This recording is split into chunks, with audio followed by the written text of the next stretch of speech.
and we are live. Welcome back to Takes by Fans. We have a great show for you today, as always. Be sure to follow me on Twitter at Takes by Fans and be a part of the conversation.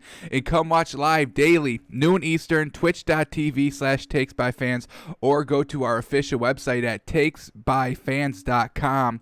Go up to the watch tab, and whenever we are live on the site. We are live right now. We are live on the site. It is that easy to watch Takes by Fans on a daily basis, folks. It literally two ways, two websites, whichever one you want to go to, just go to it. So, today is a big old Monday after a wild day in the NFL yesterday. We have a lot to go through. We have to cover all of the matchups, all of the games, the 1 o'clocks, the 4 o'clocks, the late night game from yesterday. We have to cover all of that today so we get a good groundwork for the rest of the week, looking at week 7. There's our couple stories we do need to talk about real quick off the rip, and then we will dive deep into our analysis of what went on yesterday in the NFL. Already 2 positive cases of COVID have emerged today. First one is Ravens cornerback Marlon Humphrey. Unfortunate, he has tested positive, and A.J. Dillon, running back for the Green Bay Packers, also has a positive COVID test. Now, the way that the NFL is testing COVID, they are doing daily tests, and they are doing game day tests on Sunday as well. So, these positive cases are from yesterday. This guy breaks it down pretty well here.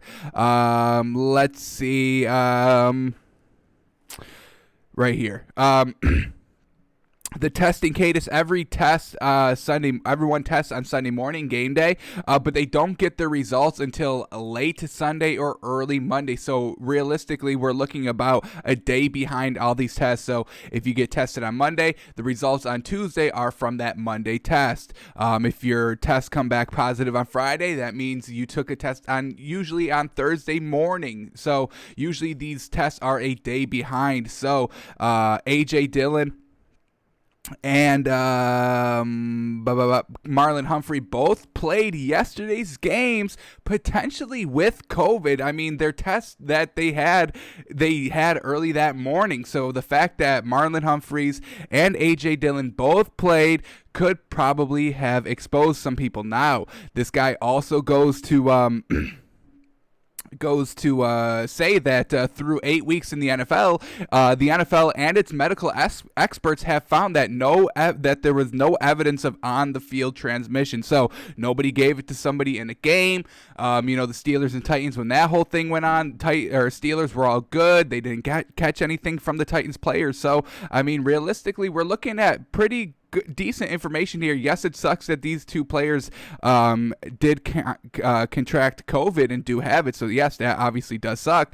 But the fact that these 2 players played yesterday, A.J. Dillon only played 17 snaps, so not too much opportunity to transmit COVID. But we'll have to keep an eye on because Green Bay just had the Vikings and the Ravens just had the Steelers. So once again, the Steelers, I mean, you had to do the Titans, and now you got the Ravens, both with positive. So the Steelers just can't catch a break, but we will have to keep an eye on both these teams, or all 4 of these teams, really, Vikings, Green Bay, Steelers, and Ravens, because 2 of those 4 teams had a positive COVID player playing in the game yesterday. So possible could have transmitted to another team, another team member, or another team in just general. But the NFL through 8 weeks have found that no evidence of on-field transmission of COVID. So we will definitely have to keep an eye on that. I think this is the first Monday that we're talking about positive COVID cases. So that's obviously not great. This is how,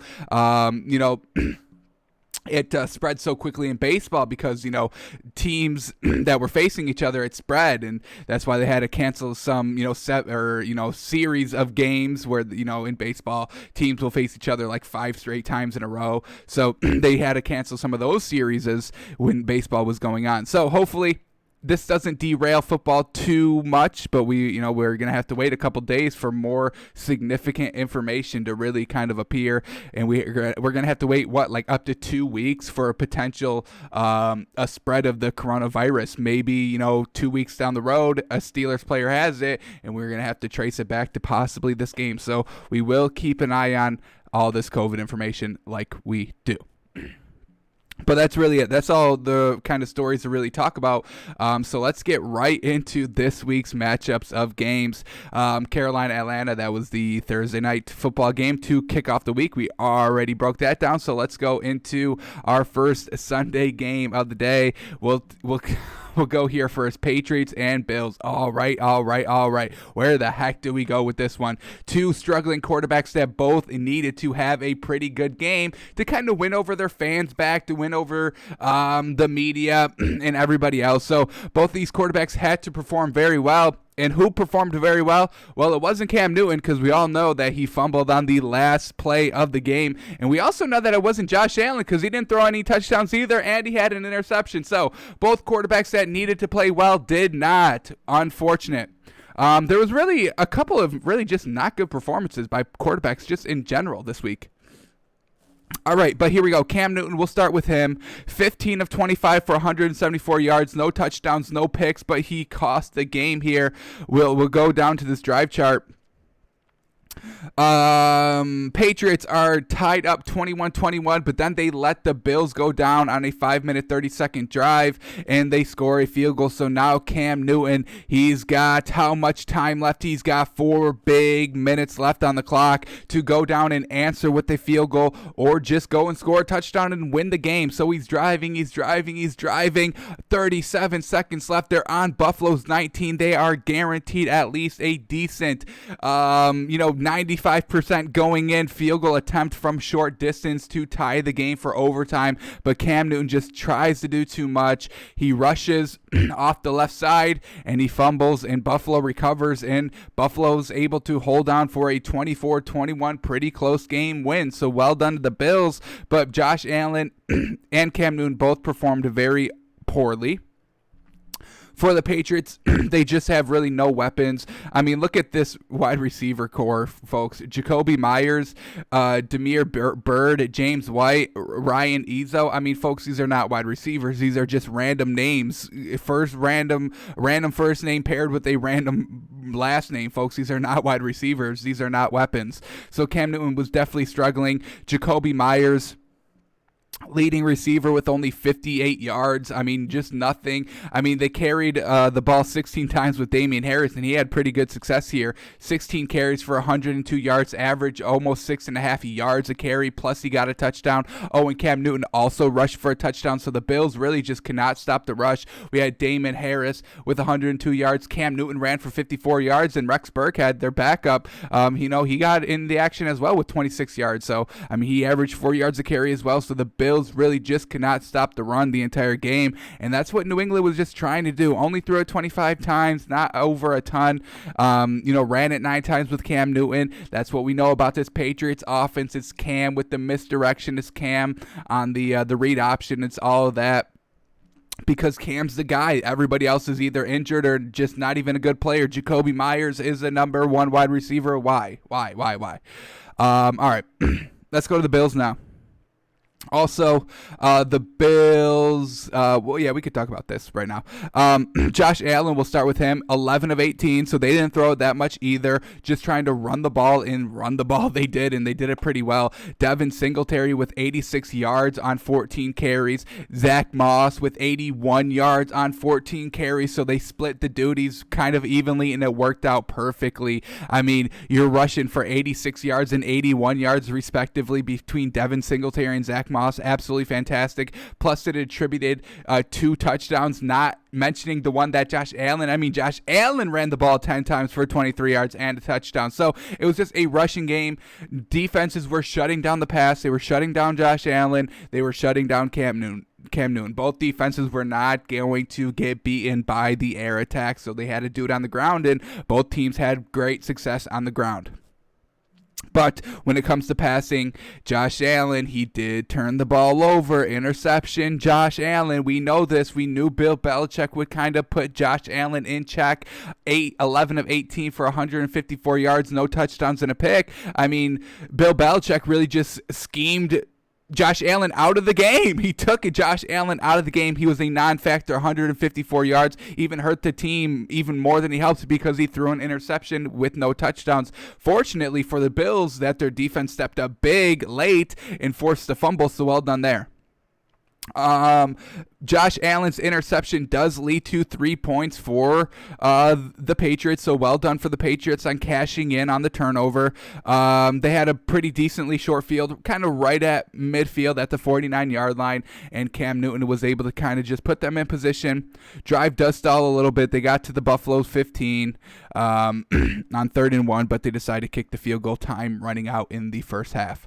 So just overall, kind of just a competitive game. I mean, you know, division games are close, folks. Two struggling quarterbacks that were still struggling. Patriots, I still do not buy them, even though that we were rocking the Patriots +4 going into this week.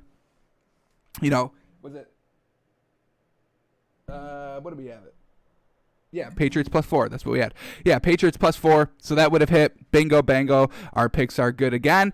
But yeah, we're still not liking the Patriots, offense. Missing N'Keal Harry and Julian Edelman. Obviously, they struggled. They could not do anything. And then Cam Newton, he's just turnover prone, and he just can't clean it up. And it's unfortunate. I mean, we were big on Cam Newton going into this week because he had that good quote, earlier, knowing that it's all on him and they don't lose in New England. And I've got to handle the pressure. I've got to be better. And then you go and you single-handedly kind of lose the game for your team. You had the opportunity. Cam Newton had the opportunity.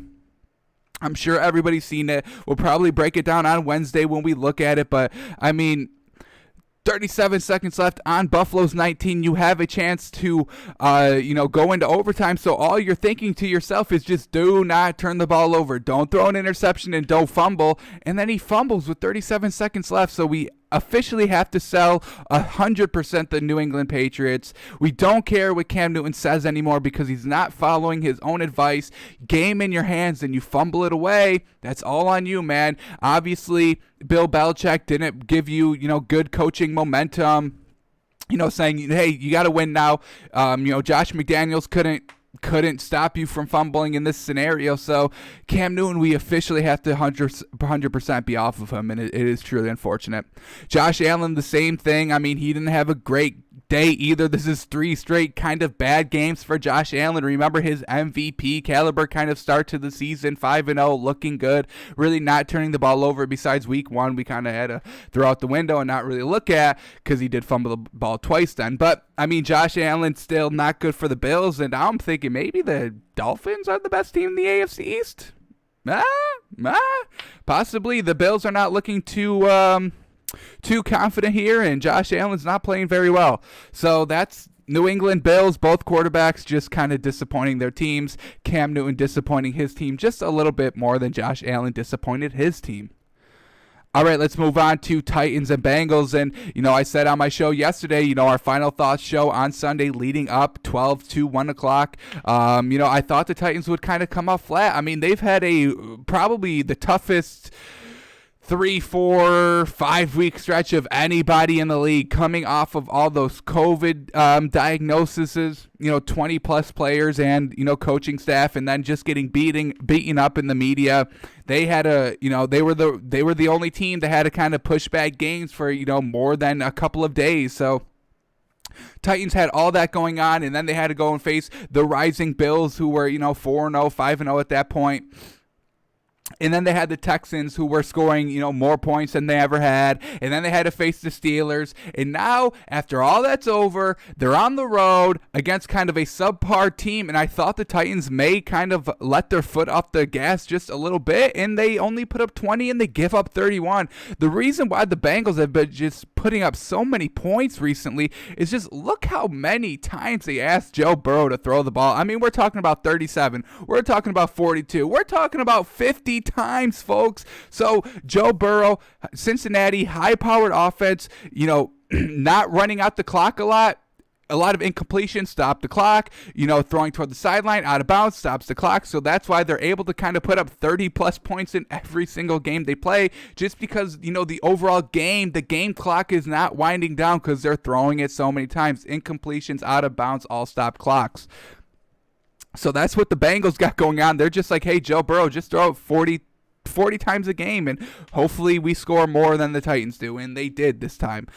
So let's not talk about the Bengals just quite yet. Let's keep it going with the Titans here. Ryan Tannehill, 18 of 30, 233 yards, 2 touchdowns and a pick. Derrick Henry, 18 carries, 112 yards and a touchdown. I mean, these are kind of classic stats between Derrick Henry and Ryan Tannehill. Maybe the completion percentage is a little lower than what Ryan Tannehill is usually on. Usually he's 22 of 30, 21 of 30, but 18 of 30 is definitely very low. The yards are kind of, in his wheelhouse, 230. Touchdown interception ratio, 2-1. Kind of, once again, also in his category of Ryan Tannehill, his average. And then Derrick Henry, rushing for 100 yards is no surprise to anybody.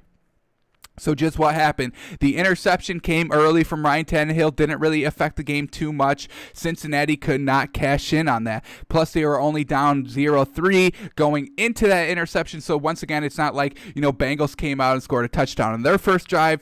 Titans turn it over. Bengals go and score another touchdown. Now it's 14-0, and then the Titans go 3 and out. It's nothing like that. So the one interception, we really can't count too much against this game. It's just that the Titans couldn't get anything going until the fourth quarter. We have seen this time and time and time and time again with this Titans team.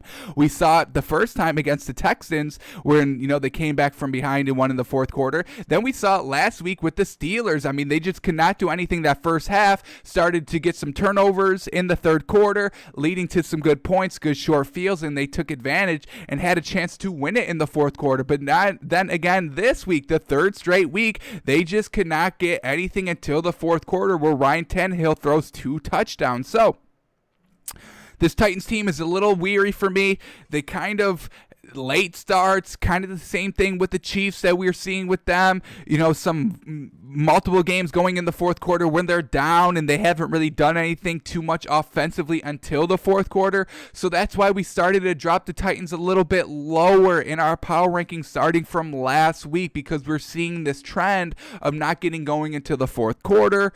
And so this is definitely going to have to change by the Titans. I think they can clean it up, but they just got to get out to better starts here. Ryan Tannehill with the interception definitely delaying that start. The missed field goal, once again, not getting points on the scoreboard. It demoralizes offenses and defenses, folks. I mean, the defense has held the pick, held them to 3, punted, and now once again you're not putting points up on the board. Then the defense gives up the touchdown because of all those miscues. Luckily for the Titans, they start to come back in this game, finally get it figured out, finally can punch it in for a touchdown.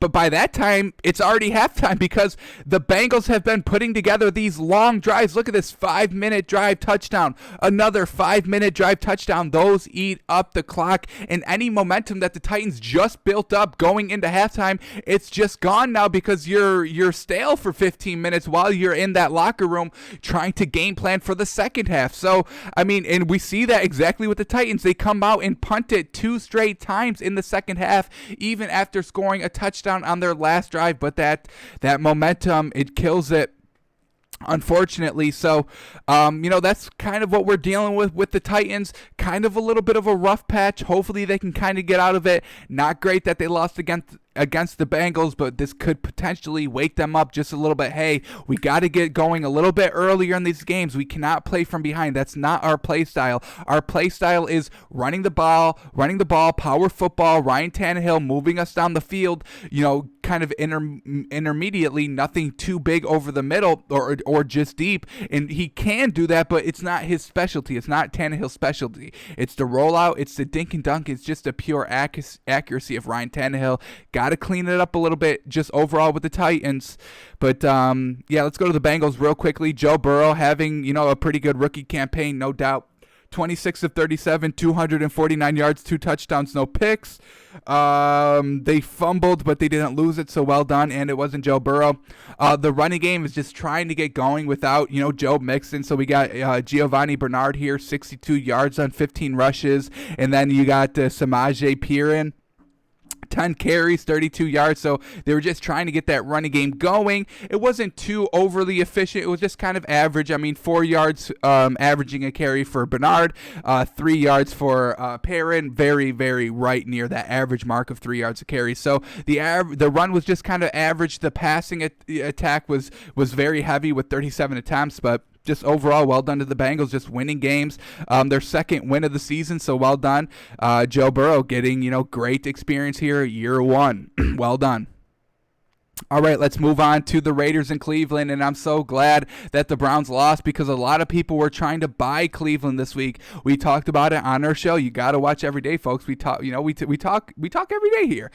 So yesterday on the show, we weren't buying Cleveland. That was kind of our, our live pick that only benefited, the people watching live. So we never really liked the Browns. We liked going with the Raiders plus the 1 because the Browns, Baker Mayfield, he's not looking good, folks. He's not looking consistent. We have to forget about those first 3 or 4 weeks. The seasons change. Teams literally changed week to week. So the Browns, yes, they had a great opening to the season, but when teams get tape on you, when they start figuring out, all right, this is what you're doing, all right, we can stop this easy. How did we not see this before? So teams are benefiting while watching film. There's more film to be watching. We're 8 weeks in, so there's 8 games to be played for most teams that you can watch and learn, not week 4 where there's literally only one tape to really watch, but that was Thursday Night Football, so we can't even get too much great information out of that because that's a short week, so they're not implementing their full offense. It's just all that. So as the season progresses, there's more film.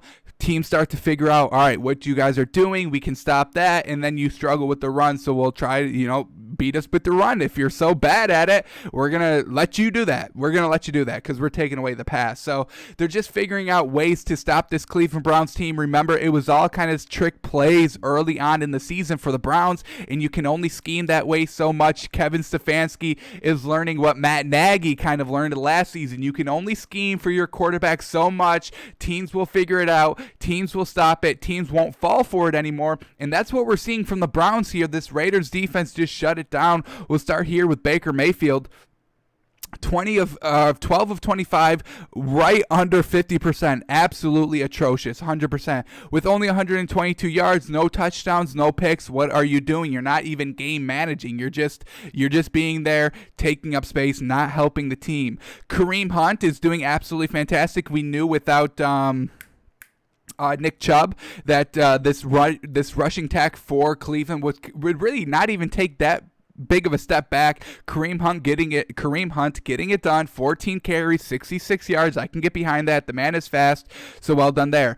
All right, now let's look at the receivers for the Browns. This is where this kind of injury to Odell Beckham tells the entire story. So now that your number 1 receiver is out, your number 2 slides to the number 1. Jarvis Landry is now the number 1 receiver for the Browns. But number 2s are not always prepared to play like a true number 1 receiver. Having the best cornerback on you, getting double teamed by that safety, the safety is shadowing, that side of the number 1 receiver, giving the cornerback some extra help on the back end. So Jarvis Landry has to take on that role now, and they targeted that man 11 times. Baker Mayfield threw to Jarvis Landry 11 times. Who was the second highest? Well, it was a lot, but the next highest from 11 targets was 3 targets to basically everybody else. But that's just Baker Mayfield. We knew, struggling quarterbacks rely on their favorite receivers. OBJ is obviously going to be any quarterback's favorite receiver. So Baker Mayfield losing kind of half of his best receivers, because Jarvis Landry is still very good. Nobody's doubting that. But now that you only got Jarvis Landry to throw to, they throw to him 11 times. He catches only 4 receptions for 52 yards, no touchdowns. Cleveland Browns just cannot organize any touchdowns all game, folks. Truly pathetic offense. You cannot win by not scoring any touchdowns. It just does not work. Just does not work in this league. So the Browns struggling, not surprising to me. I'm not falling in love with Baker Mayfield. Officially off of Baker Mayfield. Officially off of this Browns team. Their 5-2 record was fooling a lot of people. Not I, said the host of Takes by Fans. All right, so let's go to the Raiders now. I mean, Derek Carr struggled as well. It's not like the Raiders came in and blew out the Browns. It was a 16-6 win. Very low scoring, but the Raiders get the win, and we're a little bit, they could put up a touchdown. They put up a touchdown. That was kind of the key difference a little bit. So we get Derek Carr here, 15 of 24 for only 112 yards. I was a little off about this Raiders offense when I saw those kind of back-to-back high-powered plays against the Chiefs when the Raiders faced the Chiefs. I thought that was a sign of a good offense, but I wasn't taking in the critical fact that, back-to-back touchdowns, that's really not sustainable in the league, especially how they did it with big plays. So this Raiders offense, I gave them a little bit more credit than I probably should have offensively, but they still figured out how to get the win. Derek Carr still threw a touchdown, no interceptions. This man is not turning the ball over this season. That's absolutely fantastic. That's why the Raiders are 4-3, just kind of an average team. And when you don't turn the ball over, you don't give your opponent those kind of momentum building scores or just kind of pile on scores. So Derek Carr is not turning the ball over, and they're having great success. Now look at this. How did the Raiders want to play? Well, they just wanted to do smash mouth football with Josh Jacobs. He carried the ball 31 times, just absolutely obliterated this Browns defense up the middle, up the gut punches.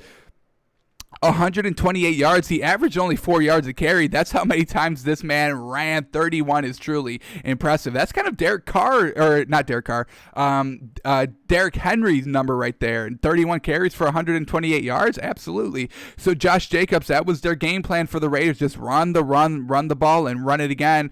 Unfortunately for the Browns, they don't kind of have that. Kareem Hunt, you really can't run him 30 times. He's more of a speed back, not just a power back, just more of a speed finesse back of Kareem Hunt. Can't really run it 30 times. That's where Nick Chubb definitely comes in handy. You can run that man 30 times. Unfortunately, that is Kareem Hunt's one weakness. Really can't run him till the wheels fall off, because those are luxury wheels that you're burning rubber into the ground on. Can't be doing that.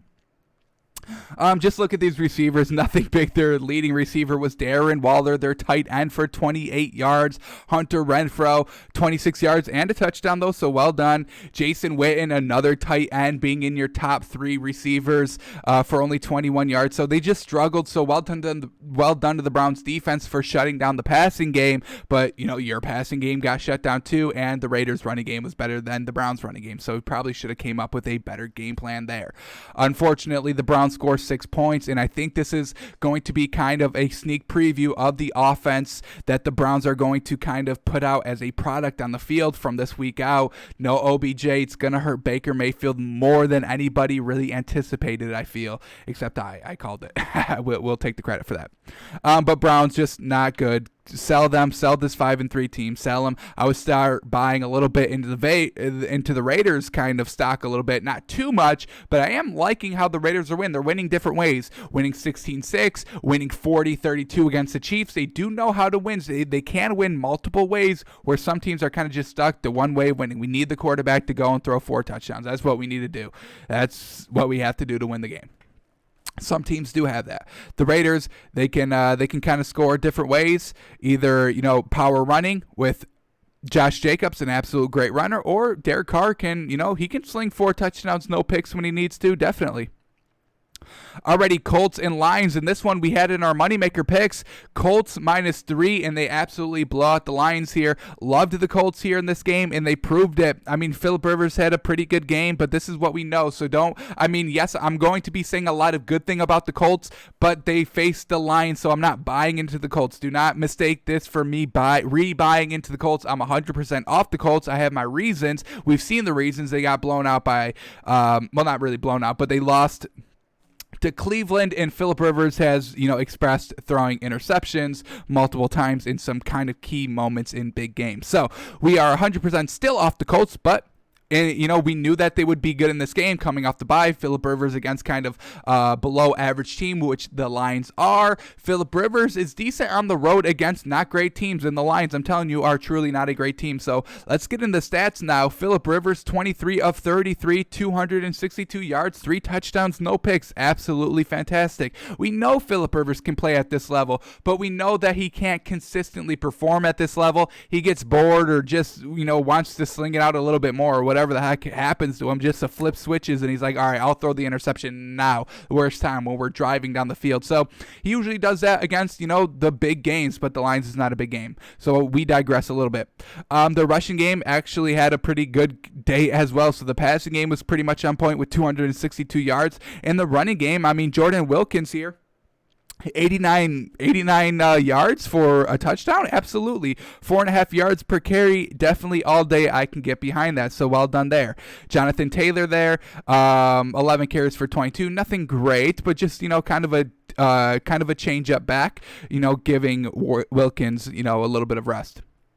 All right, let's look at these receivers because they had a lot of them. We got Nyheim Hines here, 54 yards, and then we got Zach Pascal, 44 yards, and then we got Marcus Johnson, 39 yards, and then we got Mo Ali Cox, 37 yards. So Phillip Rivers was just spreading the ball around to everybody. Look at these targets: 5, 6, 4, 4, 1, 3, 1, 2, 4, 3, 1. Literally just spreading the ball out to everybody. And my favorite, Michael Pittman Jr., just getting reacclimated back into the offense. 1 target, 1 reception, 100% catch completion on the day for Michael Pittman. Well done to him for 6 yards. I can get behind it. He's going to get better. Big name to watch for. I'm a big fan of Michael Pittman.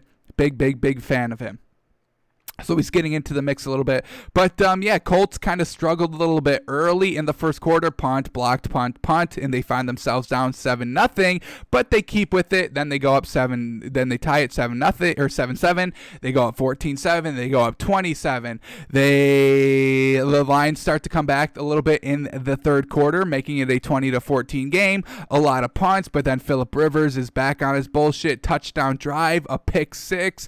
Lions score a little bit, but then Phillip Rivers goes down and really ices the game on this 12-play, 5-minute drive. Goes up 41-21, 20-point game. 20-point game over all day. Doesn't matter. First quarter, second quarter, third quarter, fourth quarter. If you find yourselves down 20 points, you're pretty much going to lose. So well done to Phillip Rivers. Kind of the bounce back game off of a bye I would suspect he would have, and he absolutely went and proved it. 3 touchdowns, no picks. Now we go to the Lions. They're just always Just always 24 of 42, Matt Stafford, 336 yards, 3 touchdowns, 1 pick. We know he loves to sling the ball. We saw it last week. 1 minute left to drive the entire length of the field, and they do it.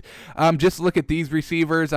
I thought the Colts receiver receiving stats were impressive. Just look at this. Marvin Hall with 113 yards. Hockenson with 65. Amendola with 54. Marvin Jones with 39. Jesse James with 23. DeAndre Swift with 22. And just look at all these targets. 7, 10, 4, 7, 1, 4, 2, 1, 4. Just still, once again, getting the ball to multiple different receivers. I love to see it. So Matt Stafford individually had a good game as well, but the Detroit team is just not good. He threw a pick 6, not great for Matt Stafford.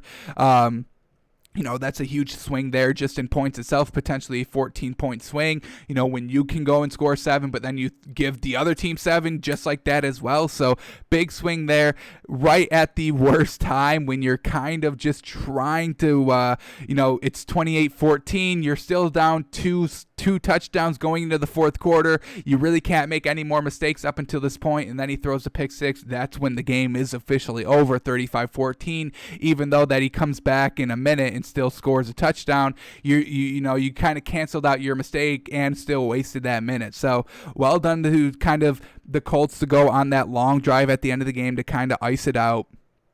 41-21, looking real good. And yeah, we still are. I mean, our opinion of the Lions never changed, doesn't change in this game, and neither does it for the Colts. I mean, we see what Phillip Rivers can do, and it's great. And I wish that he would kind of perform at this level consistently, but we know he doesn't. 3 touchdowns, 2 picks, 2 touchdowns, 1 pick, no touchdown, a pick, 1 touchdown, 1 pick. We know all this from Phillip Rivers. He'll throw those interceptions at the worst time possible against in those big games, so watch out. We're still not buying the Colts at 5-2. Still don't like them. Still do not like them. Coming off of a bye against the Lions team, everything was written for Phillip Rivers to have a good game, and he did. Alrighty, here we go. Vikings and Packers, and where the heck did we go wrong here? We had the Packers minus 6.5 in our moneymaker in our lock section, and it doesn't hit. What the heck happened here? Aaron Rodgers and not even Aaron Rodgers and Kirk Cousins. It's Aaron Rodgers and Dalvin Cook. Do not kind of, get fooled here. Kirk Cousins did nothing this game. 11 of 14. Yes, you heard that right. Only 14 attempts, but well done on that completion percentage. 3 incompletions. Absolutely love it. 160 yards, 1 touchdown, no pick. True game manager, but they just let this man, Dalvin Cook, eat and eat and eat some more. 30 carries for 163 yards, 3 touchdowns, 5.5 yards, averaging a carry. Just absolutely fantastic. And when we look at the drive chart here, folks, of the first half, it was flawless. Touchdown, Green Bay, 8-minute drive. Then the Vikings go and answer with a touchdown drive of their own, 6 minutes, tied at 7-7. Green Bay, second drive, another 9-minute drive for a touchdown. Then the Vikings get the ball, and they go on a 6-minute drive for a touchdown. So both teams had the ball twice in the first half, and they both scored touchdowns on long drives. So this was just kind of an efficient game until the third quarter. Then it kind of got wonky with a lot of punts, but I mean, well done. This was a flawless game from the first whistle until halftime. Just teams going up and down the field, long drives, 13 plays, 8 minutes, 10 plays, 6 minutes, 15 plays, 9 minutes, 12 plays, 6 minutes.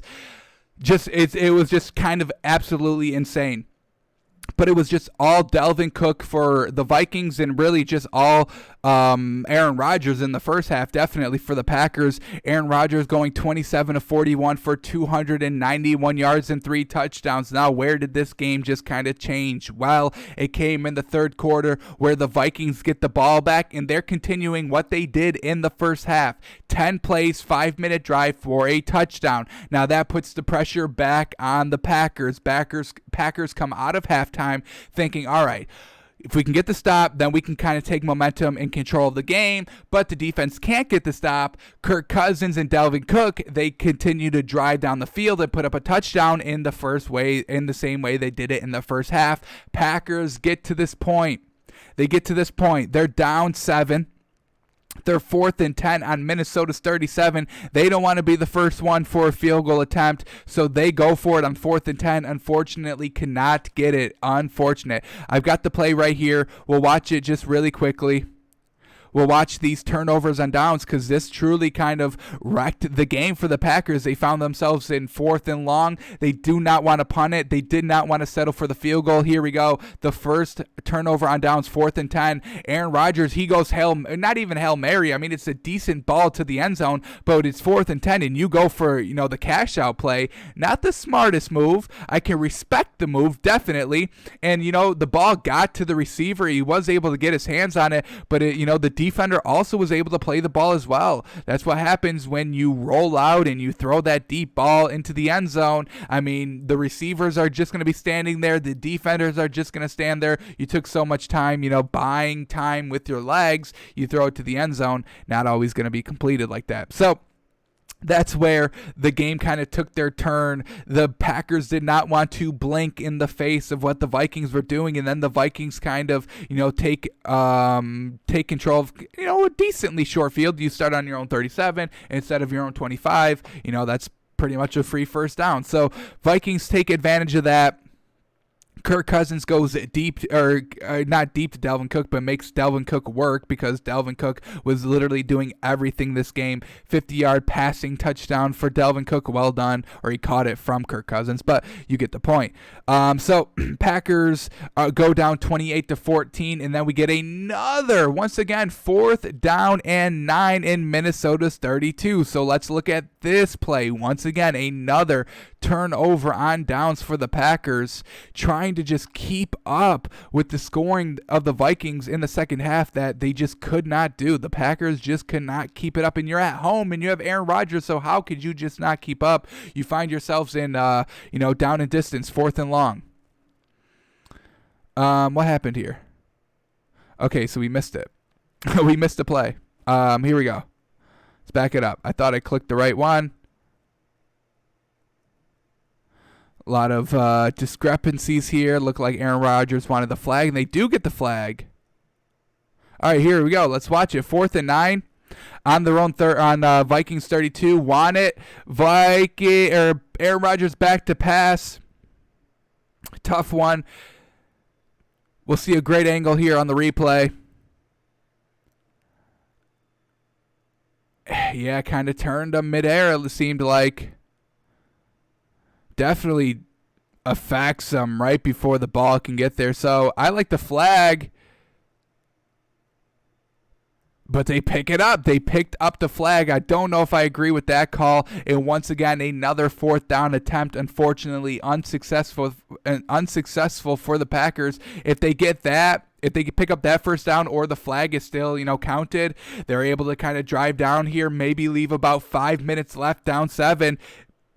Defense can definitely force the ball back, get Aaron Rodgers the ball back with some decent time left. Had the chance. Unfortunately, it does not go like that. But the Packers are not going away. They ended up scoring, but there's not a lot of time left. They are able to get the ball back as well, but with only 47 seconds left, down 6. Can't do it. Aaron Rodgers gets hit from behind. He fumbles. Game over at that point. But this was all just Vikings.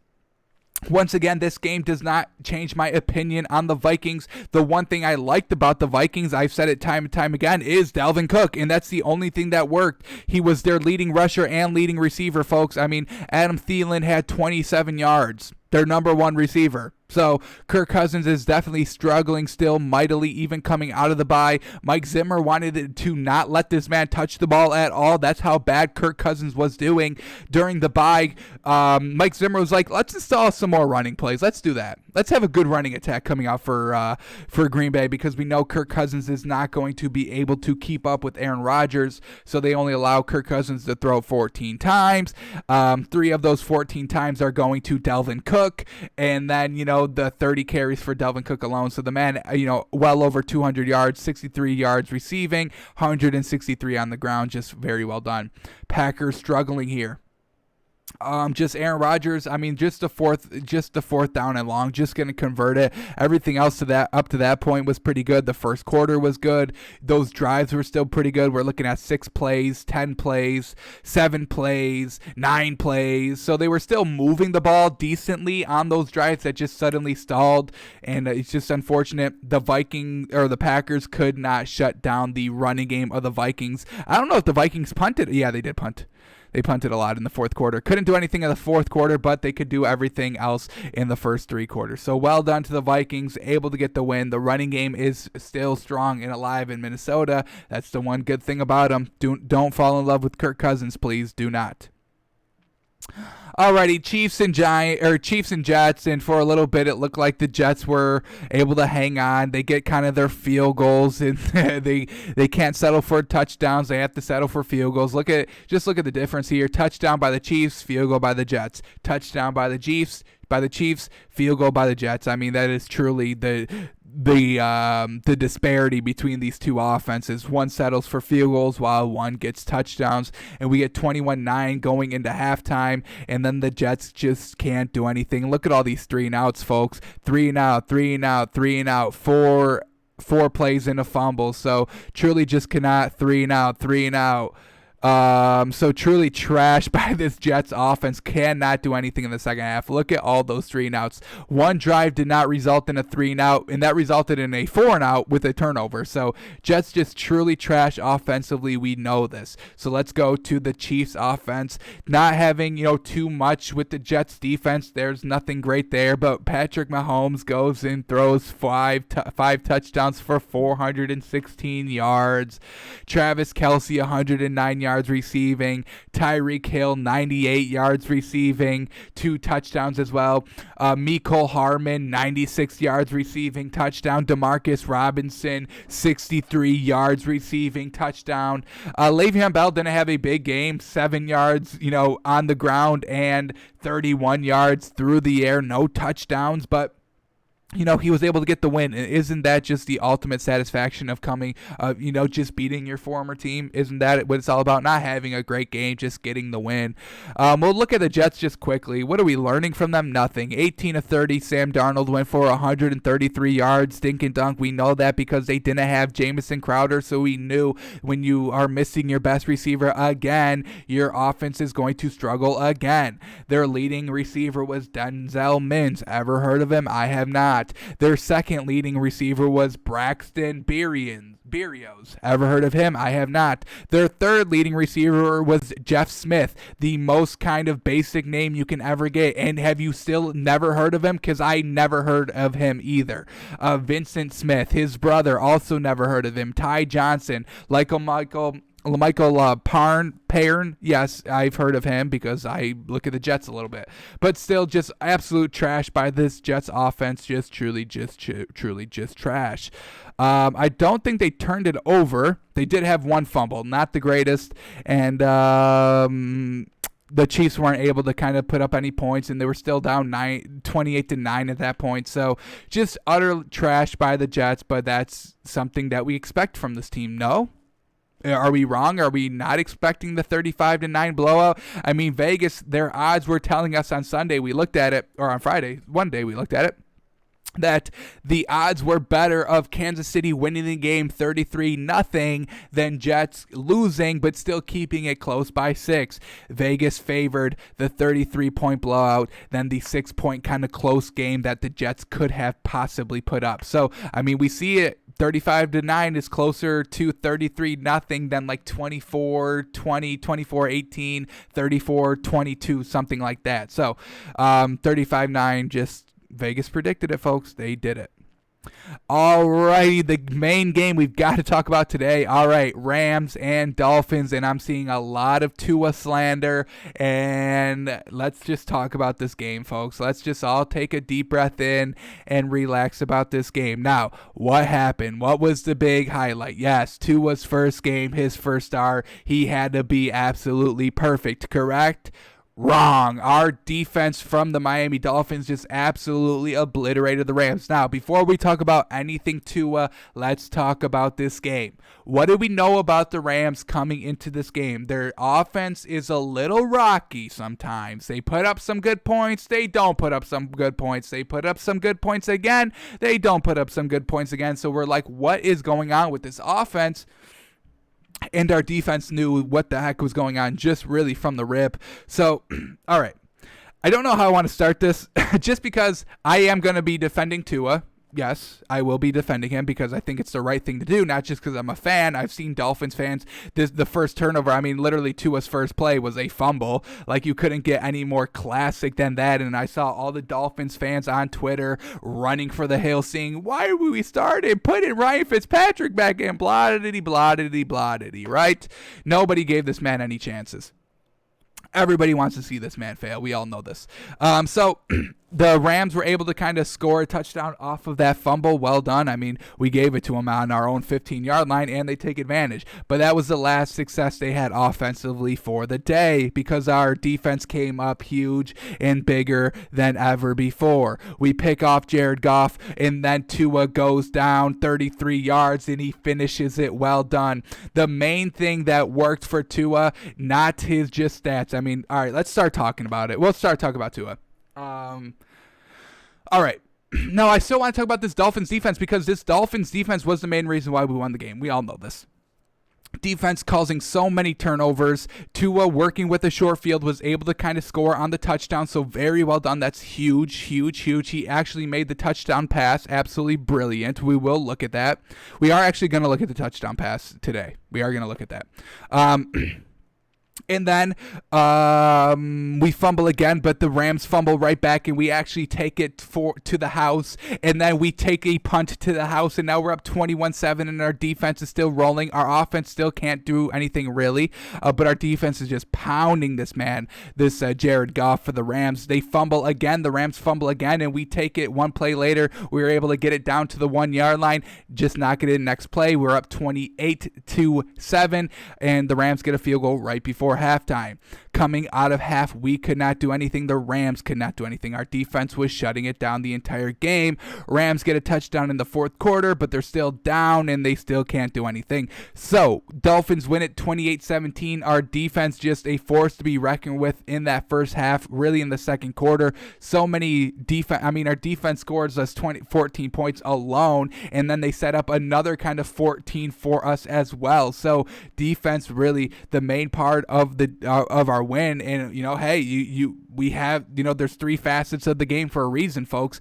Don't say our offense is trash and say that we shouldn't have won this game. No, defense is a huge part of the game. Special teams is a huge part of the game. I don't want to hear it. This was a well-deserved win for the Dolphins. Now, let's talk about where Tua comes in all this kind of aspect, right?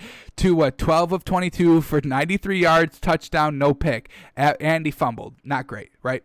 So, with that being said, his stat line, his first debut was not very good. Not even 100 yards. Completion percentage was kind of about 50%-ish. Touchdown is good. We can get behind. But the one great thing Tua did, his accuracy was off the charts, folks. That's what we love about Tua, just his accuracy. Receivers will always have the ball right in their chest, right in their hands. And I want to kind of highlight it here on this touchdown pass. We'll look at it here. We'll talk about the good thing Tua did, which is obviously this touchdown pass, 3 seconds left in the first quarter. Nice little slant route. We saw a lot of slants with Tua, and once again, that was something that I tried to prepare us for when we did our Saturday show, our film study of Tua in college. We knew that Tua was great with his accuracy. That was his best thing about him. So here we go. We're going to get 3rd and 3 here, and it's going to be a slant over the middle to Devontae Parker, and this man just puts it on him beautifully, and this was going on all game, his accuracy, all 12 passes. We'll probably watch all 12 passes on Wednesday, but they were just so accurate, folks. Like, I was blown away. Like, I honestly don't think I've ever seen accuracy that well performed in the NFL, honestly. I don't know if I've ever seen it as good as Tua delivered it in this game against the Rams. Hopefully we get a replay here. Right here. We're going to get a great angle. I'm going to slow it down. So here he is, receiver going to come just across the middle. Tua, just look at where he places this ball. It's a slant route. We saw him run it a lot in college. Right on his chest. The defender was literally pushing the receiver down to the ground, pushing him off his route, and still Tua delivers a ball that's right in his chest. I could not believe this pass. Just the accuracy. Once again, we got to slow it down and rewatch it. But the defender is literally tackling our offender, our receiver. We ended up getting pass interference for it. But just look at where Tua places this ball, folks. Right there. This man is horizontal, and it's still in this man's hands, folks. I mean, you can't get better accuracy than that, folks. We'll watch even more on Wednesday. I don't want to, make this, a Tua show. But, I mean, it was truly fantastic, just the accuracy. So we will be looking at all 12 of these completions from this man, because we have to really kind of highlight it because it's that great, folks. But anyway, yes, Tua. Let's get back to him. 28-17, Dolphins get the win. Perfect. Absolutely fantastic. Tua, first game as a starter, he gets the win. I love everything about that.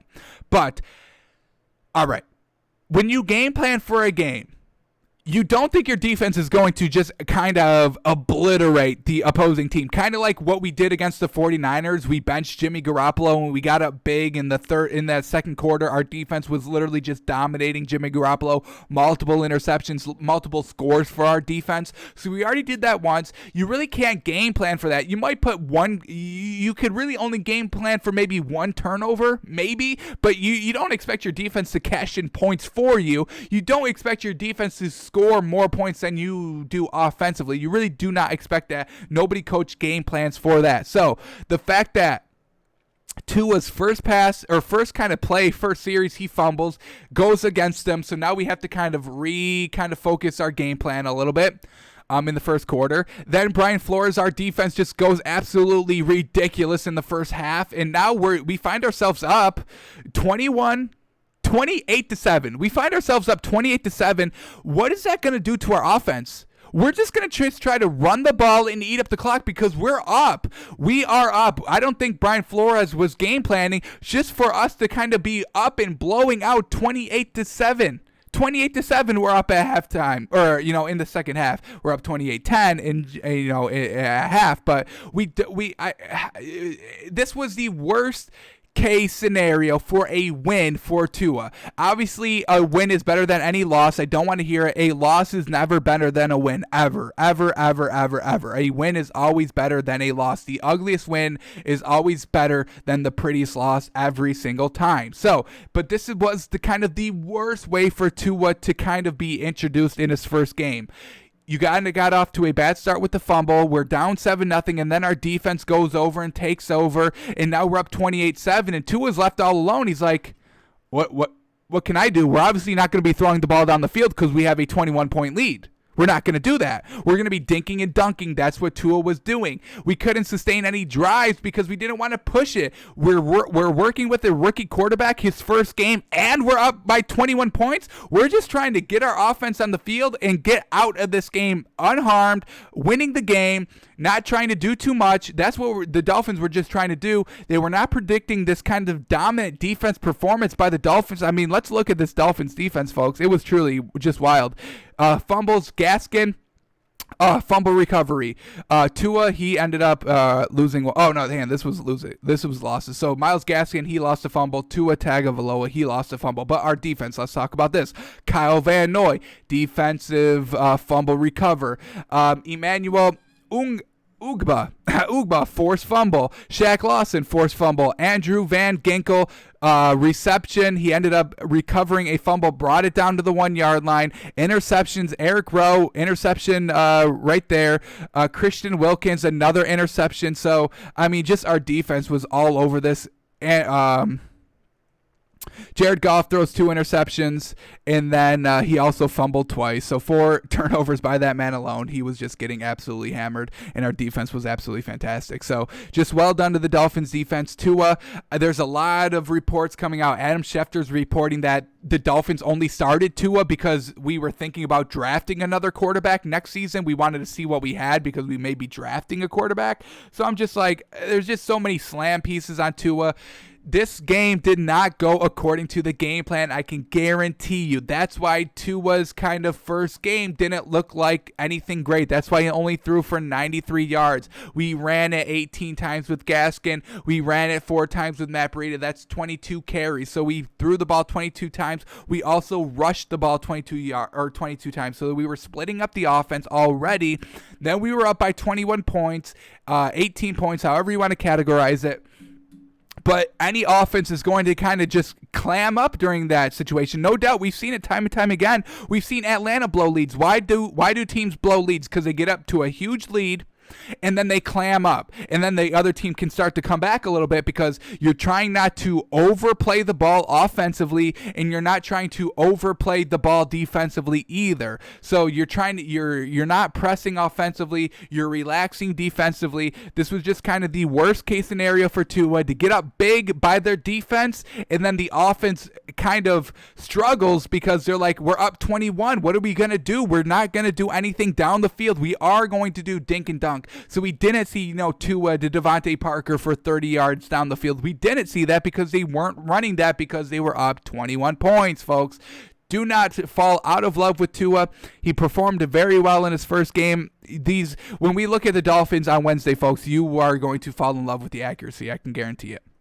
The Rams, what do we say about them? I mean, they got absolutely obliterated just in the first half. I mean, this offense literally cannot do anything. Jared Goff could not do anything. He cannot stay in the pocket. He cannot try to escape the pocket. We were everywhere defensively, and we turned the ball over 4 times, and we were able to get some good points out of it. Literally, all of our points came because of our turnovers. The first interception, we were able to kind of get it a short field, only have to go 33 yards. Fumble, recover for a touchdown, punt, our special teams goes the distance, and then the fumble that we're able to kind of bring down to the 1-yard line. And so really all of our points were because of short fields or turnovers. So well done. All right, let's move on. We could talk Tua all day, and we will on Wednesday. Don't worry. The film is coming. The film is coming. Saints and Bears, I cannot wait. The Bears. All right, hang on. Let me start this over. All right, Saints, Bears. Saints get the win, so well done to them. Still no Mike Thomas or Emmanuel Sanders, so their offense was still rolling. And I think they scored 26 points last week as well without those 2 receivers. So the offense, this is what it does without Emmanuel Sanders and Michael Thomas. They score 26 points. That's good to know. The Bears, their offense a little bit better overall than I kind of thought. They were still not good. Nick Foles was still never good. 28 of 41, 272 yards, 2 touchdowns, and a pick. We know that.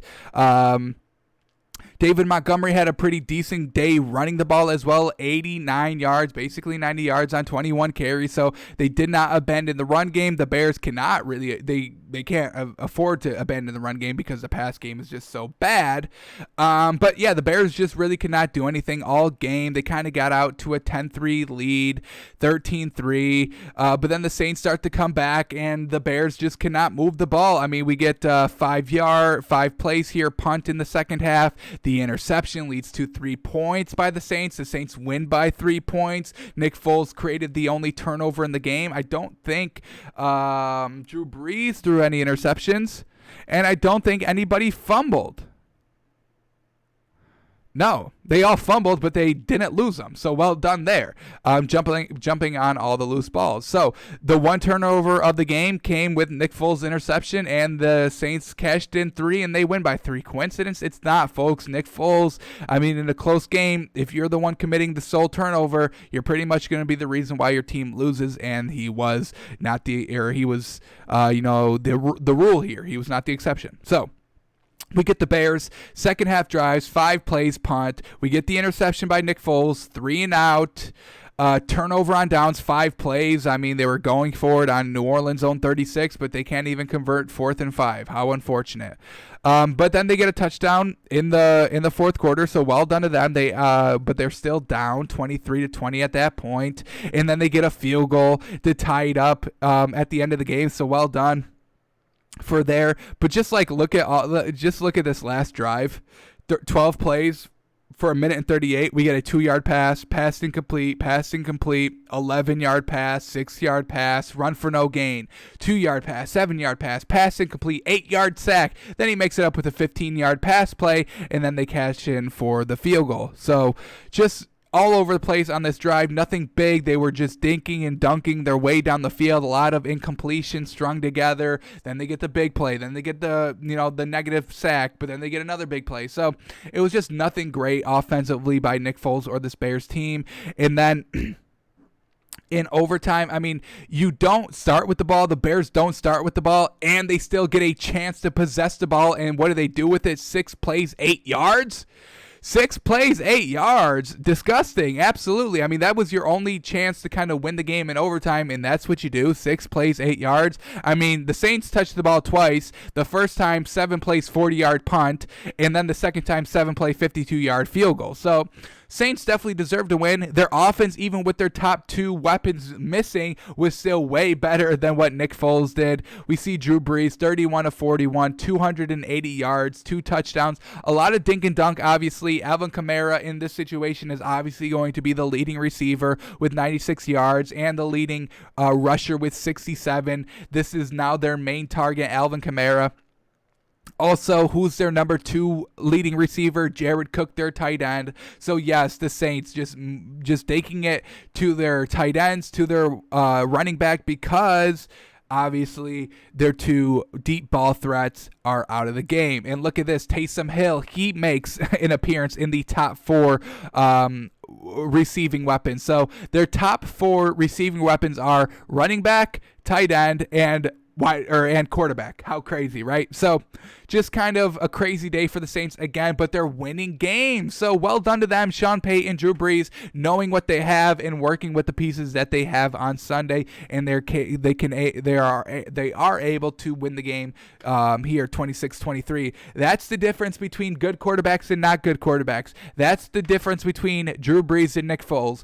You take away Drew Brees' top 2 weapons, he still wins games. You give Nick Foles everybody's healthy. They're all healthy. Allen Robinson's healthy. Cordell Patterson is healthy. Jimmy Graham is healthy. All your receiving weapons are healthy, Nick Foles, and what do? You go and throw an interception. You go and lose the game. You go and not be accurate. So it's just wild. Just the 2 differences. Cordell Patterson only targeted twice, and he caught it twice for only 1 yard. What the heck? Allen Robinson, he had himself a good game, obviously. 87 yards and a touchdown. Jimmy Graham targeted 7 times, only caught it twice for 13 yards. So just not good by Nick Foles, but we know that. So Bears are still trash. Saints are still winning games. I expect Michael Thomas to be traded come Tuesday by the deadline. He practiced Wednesday. He should have been good to go, but I think we can't fix that, what happened in the locker room. I expect Michael Thomas to be traded, even though that there were some tweets coming out saying that he was not to be traded. I think he will be traded. All right. Let's move on. Seahawks and 49ers, and the Seahawks back to their old selves. Russell Wilson, he threw 3 interceptions last week. We knew that would not happen again, and it did not happen again. So well done there. 4 touchdowns for Russell Wilson, no interceptions. Absolutely fantastic. Let's talk about DK Metcalf. Once again, a monstrous game. 161 yards receiving, 2 touchdowns. Absolutely love it. So well done to the Seahawks and their defense once again. Defense benches Jimmy Garoppolo. He claimed it was an ankle injury this time, but Jimmy Garoppolo gets the bench. He did 11 of 16 for only 84 yards and an interception. Then he gets benched, and Nick Mullins comes out, and he does 18 of 25, barely 50%. 238 yards, which is good. 2 touchdowns, which is good. No interceptions, which is pretty good. I can get behind that. He also didn't fumble, so he didn't turn the ball over. Well done, Nick Mullins. I love it. But the running game was pretty much non-existent. Jermichael Hasty, 29 yards. Tevin Coleman, 20 yards. Those were their running backs, folks. 49 yards on 15 attempts. Not the greatest. The receivers, Brandon Ayuk, 91 yards. Well done to him. George Kittle, 39 yards. Nothing big, but just well done by the Seahawks. I mean, Russell Wilson coming back into old Russell Wilson shape, and the 49ers, they're just kind of a mystery to me. That's why I was a little hesitant putting them into our top 10 come last week, but I thought it was time. We moved them up into that number 10 spot, but I mean, Jimmy Garoppolo's getting benched every other game. The offensive line is falling apart every other game. We can't trust this team. We probably knocked them out of the top 10, and I have a perfect replacement for them, I think, folks, come tomorrow. Cannot wait. All right, 3 more games and then we're out of here. Let's try to run through these. Well, we can't run through the Steelers-Ravens game because this was a great game, right? Absolutely fantastic, and the Steelers come out with another close win, and you love to see it. Defense of the Steelers is bend but don't break. Absolutely love it. Love it. Steelers come off of a tough week last week, beating on the road the Titans, and then they go on the road this week again and has to face a division opponent of the Baltimore Ravens, and they win it again. So absolutely love the Steelers. Big Ben didn't turn the ball over. That's what we knew. I mean, if we had a bet which 2 quarterbacks from last week that turned the ball over a lot that will not turn the ball over this week, we would be betting huge amounts of money on Russell Wilson and Big Ben for both of them to not throw picks, and they both didn't. So well done. We'll start here with Big Ben, 21 of 32 for 182 yards and 2 touchdowns. This is nothing new. We know Big Ben is dink and dunk this year, a little bit different from his years past, but they are winning games this way, so he's like, hey, this is how we have to win, I guess. So dink and dunking his way to 2 touchdowns, well done. James Conner, the running game was nothing, spectacular, 47 yards on 15 carries. That's 3 yards a carry. That's right average. 3 yards a carry, 10 yards a pass. Those are all averages in the NFL. Juju Smith-Schuster, he was finally their leading receiver. We haven't seen him do that in a while. So well done to Juju Smith-Schuster. 67 yards, no touchdowns. Eric Ebron, probably Big Ben's best weapon this season because he is kind of a safety blanket for the dink and dunker. So Eric Ebron, the tight end, 48 yards and a touchdown. Chase Claypool back scoring touchdowns. We love to see it. 42 yards from him and the touchdown. So well done to the Steelers offense for putting up 28 points. Now let's look at the Ravens and what the Steelers defense did to them. Lamar Jackson, 13 of 28, 208 yards. This is kind of what we know about Lamar Jackson. We usually see him kind of score under 200 yards, like the 198, the 186s, but for him to go and throw 208, that's good because it's over 200 yards, but it's still not, 220s where we really, really want you, at least. So, 13 of 28, that's under 50% completion percentage. Not great. You had 2 interceptions. Not great. I think he fumbled. He fumbled 3 times and lost 2 of them. Once again, not great, but the Steelers defense all over the field. 2 interceptions, 2 fumbles. Let's give credit to the Steelers defense and who did all these fumbling and interceptions. So we get the 2 interceptions were Robert Spillane and Alex Highsmith, so well done to them. And then the recovers of the fumbles, I believe, were Bud Dupree and Cameron Sutton, Minkah Fitzpatrick, all having, key influences on forcing those fumbles. So well done. The Steelers defense is the tops, folks. They go and turn the ball over 4 times, potentially 5. Just well done all together. So let's count how many times that the defense or the Steelers cashed in on those turnovers. We see here it was a pick 6 kind of quickly for the Ravens. Just kind of crazy. No. The Steelers. My fault. The Steelers get off to a quick pick 6, and they go up 7-0. Ravens come back and answer with a touchdown. Then they both fumble. So once the Steelers are not cashing in on the Ravens turnover. What else do we got? A couple of punts. Interception. All right, so Lamar Jackson's second interception leads to 7 points again. So well done for the Steelers at cashing in. But then their second fumble does not result in any scoring. So they were able to capitalize 14 points on 4 turnovers, scoring off of 2 of the 4 turnovers. Not bad overall. We'd like to see you score at least 3 out of 4 of those. But Lamar Jackson came down to the final, really right down to the wire again with the Steelers. That's their bend but don't break defense. We'll let you drive on us. We'll let the game be a little bit close, but we're going to force those turnovers, those stops in those key moments, and that's what they do. So we get the Ravens here. They're driving, folks. They're on the Pittsburgh 23-yard line. They're down 4, but Lamar Jackson, he goes up the middle, tries to run, can't get the first downs. They stop him there. That was on this drive. They fumble on this drive, the second to last drive by them. I did not know that. I thought they got stopped on 4th and 3. So 4th and 3, they recover the fumble. Doesn't really matter. It's down. It's turnover on downs anyway, but we get the fumble anyway, I guess. And then the very last drive, that was the second to last drive, the fumble. Lamar Jackson tries to run up the middle on 4th and 3, can't get it because the Steelers defense shuts it down.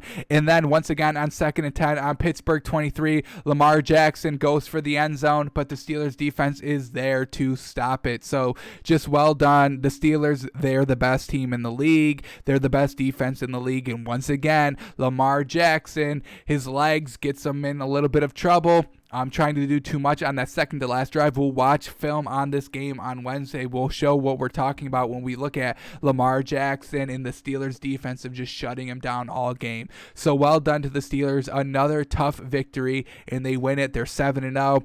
They're beating the better teams in the league. Their defense is standing strong. Big Ben is not turning the ball over anymore. I love everything about this team still, folks. Truly the best team in the league. And come tomorrow when we unveil our top 10 power rankings, the Steelers will still be number one. They're number one right now. They'll still be it tomorrow. All right, 2 more games. Chargers and Broncos, and man, on our Sunday show right before kickoff, we told you we liked the Broncos +3, and why was because we thought Justin Herbert would kind of be the Mile High Air would be a little bit too much for him, the rookie quarterback, first time in Mile High Stadium in Denver. So I thought his performance would kind of drip a little bit, and it didn't. It's just their defense was the one that was kind of a little out of breath in the second half. So we'll start with the Chargers here. Justin Herbert, 29-43 for 278 yards, 3 touchdowns, 2 picks. Not great, but the 3 touchdowns, the man is still slinging it. We know that. But those 2 interceptions are killer. Let's look at what the Denver defense did on these turnovers. So the first interception, they cashed in for a field goal. Well done to Denver there. And then the second interception came and they scored a touchdown out of it. So 10 points out of those turnovers by Justin Herbert. Definitely has to clean those up. Justin Jackson, great running day, 17 carries for 90 yards. Very well done. Then we got Troy Maine Pope there as well. Once again, another great rushing day, 67 yards off of 10 carries. Joshua Kelly, once again, also a very good run day as well. So this Chargers team, the air was 278 yards, and just the running game by committee, just everybody doing it, getting it done. So well done to the Chargers. It's all around just pretty good performances, except their defense. They put up 30 points offensively, this Chargers team, but unfortunately, their defense let up 31 points and a lot of points in the fourth quarter. We're going to get to that when we talk the Broncos. But just all around, a decent offensive day by the Chargers, a game they should have won. They know, this Chargers team is well aware of games that they should have won. They're pretty much every week they should be winning these games. They just don't, and it's unfortunate. Going to have to look at coaching and defense when we look at that.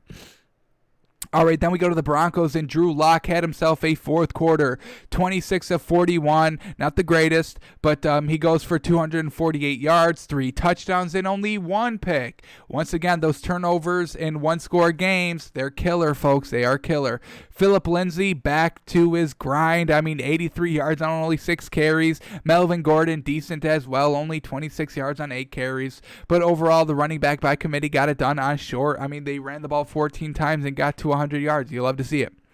Then we look at the receivers. Deshaun Hamilton with 82 yards and Jerry Jeudy back being, a dominant wide receiver force. He was targeted 10 times, so Drew Lock wanted to get the ball to him. He only caught 4 for 73 yards and no touchdown. All right, let's go to this last drive now. The main kind of key of this, let's just kind of go through the drive charts. So Chargers are up 14-3 going into half. Third quarter, they continue the scoring, 21-3, 24-3, but then Drew Lock starts to say, hang on, I can score 2 a little bit. Phillip Lindsay goes for 55 yards to kind of jumpstart the offense, 24-10. Then the interceptions come by both teams, and the Broncos go and score another touchdown. They make it a 7-point game going into the fourth quarter, and then the Chargers have to settle for field goals while Drew Lock is going for touchdowns, and that's the difference, folks. The defense of the Broncos shut down those drives, make those drives stall. They have to settle for field goals, and, we get a huge pass here. Drew Lock, 40 yards for the touchdown. And then Drew Lock, 14 plays, 2-minute, 30-second drive, 59 yards for the go-ahead score at the end of the game. We'll take a look at this. No? We'll take a look at, we'll go to the game-winning play by the Broncos and Drew Lock. We'll look at this real quick.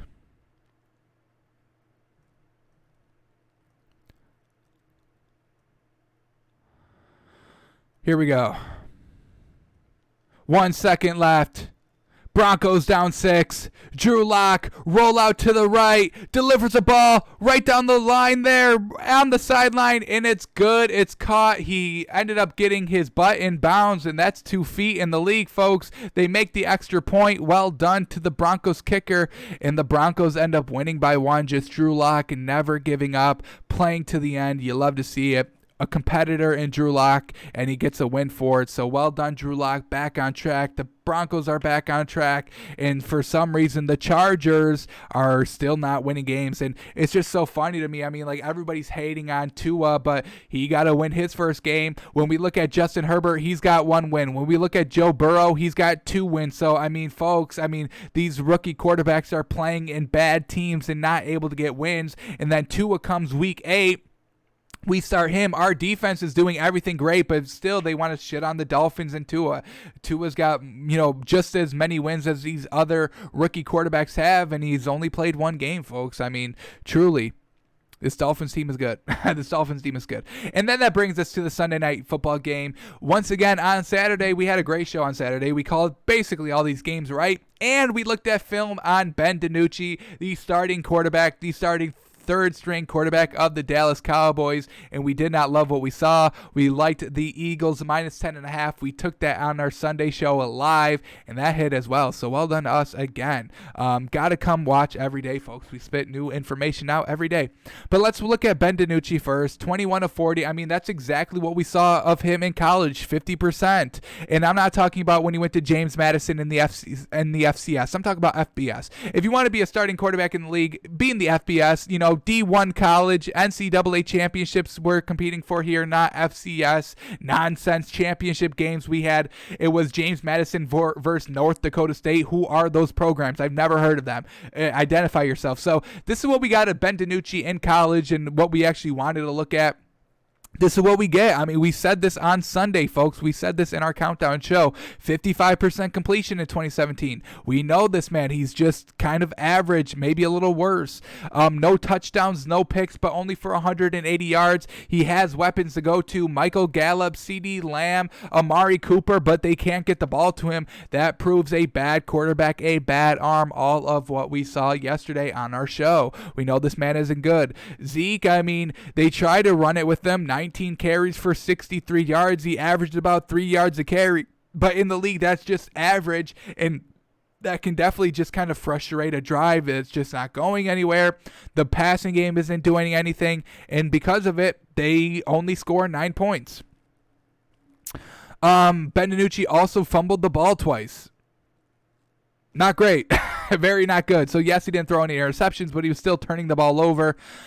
We see his first fumble leads to a touchdown, so that's 7 points off a turnover. His second fumble, where is it? His second fumble goes for a fumble 6. That's a scoop and score. Ben DiNucci sacked.